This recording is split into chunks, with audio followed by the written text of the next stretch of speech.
Welcome to Samba Samba. Enjoy the video. You start by making sure your device is ready.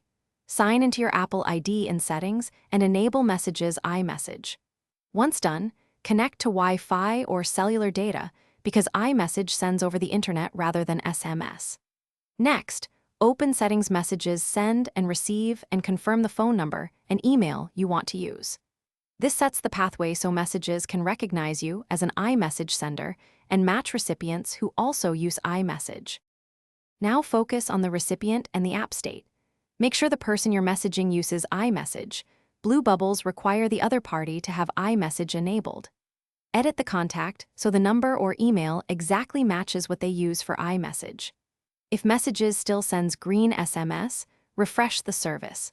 Toggle iMessage off then on, sign out and back into Send and Receive, and restart the Messages app to force it to recheck who is reachable via iMessage. Finally, create a new message to the verified iMessage address and confirm the send button and bubble are blue, then send as iMessage. If it still appears green, make sure your network is active and your Apple ID is signed in correctly, then try again.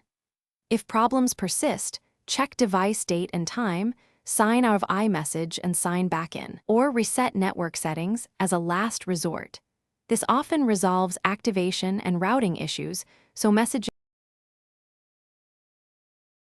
Thanks for watching.